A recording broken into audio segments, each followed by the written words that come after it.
মহাশিবরাত্রি উপলক্ষে প্রতি বছরের ন্যায় এবারও ঐতিহ্যবাহী ভুবন পাহাড়ে লক্ষাধিক পুণ্যার্থীদের ঢল নেমেছে। বরাক উপত্যকা সহ দেশের বিভিন্ন প্রান্ত থেকে ভক্তরা ভুবন পাহাড়ের চূড়ায় থাকা শিব মন্দিরে পৌঁছে পূজা অর্চনা সহ বিভিন্ন ধর্মীয় অনুষ্ঠানে অংশগ্রহণ করে পুণ্য অর্জন করেছেন। মহাশিবরাত্রিকে কেন্দ্র করে দূর দূরান্ত থেকে আসা ভক্তদের সেবায় শিলচর জেলা কংগ্রেস পাহাড়ের পাদদেশে মহাপ্রসাদ বিতরণের আয়োজন করেছেন। গত দুদিনে দল 10,000-এরও বেশি পুণ্যার্থীদের মধ্যে মহাপ্রসাদ বিতরণ করেছেন। বুধবার দলের এই বিশাল আয়োজন নিয়ে সংবাদ মাধ্যমের সঙ্গে কথা বলতে গিয়ে জেলা কংগ্রেস সভাপতি অভিজিৎ পাল জানান, প্রতি বছরই ভুবন পাহাড়ের চূড়ায় লক্ষ লক্ষ মানুষের সমাগম ঘটে। অনেক সাধু সন্তরা ঐতিহ্যবাহী তীর্থের দুর্গম পথ অতিক্রম করে পাহাড়ের চূড়ায় স্থিত শিব মন্দিরে উপস্থিত হয়ে শিবের মাথায় জল ঢেলে আশীর্বাদ ধন্য হন। শিবরাত্রি উপলক্ষে এই ভুবন তীর্থের দর্শনার্থীদের সেবায় শিলচরের জেলা কংগ্রেসের তরফে মহাপ্রসাদ বিতরণের আয়োজন করায় অসংখ্য ভক্তরা লাভান্বিত হয়েছেন। বৃহস্পতিবারও চলবে দলের এই আয়োজন। শিব চতুর্দশীর শুভেচ্ছা জানিয়ে প্রত্যেককে মহাপ্রসাদ গ্রহণের আবেদন জানিয়েছেন জেলা কংগ্রেস সভাপতি অভিজিৎ পাল।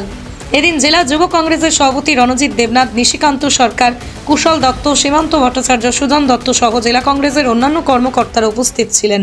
বরাক উপত্যকাতে এই ভুবন তীর্থ প্রত্যেক বছরের ন্যায় এবারও এই শিবরাত্রির সময় ভুবন তীর্থে লক্ষ লক্ষ মানুষ এখানে এসে উপস্থিত হন।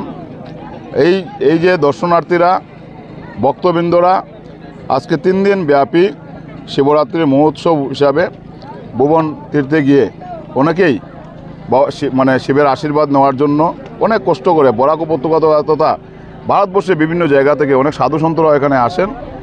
তাই এই 3 দিন শিবরাত্রি উপলক্ষে শিলচর জেলা কংগ্রেস কমিটির ব্যবস্থাপনায় আমরা এক মহাপ্রসাদের আয়োজন করেছি।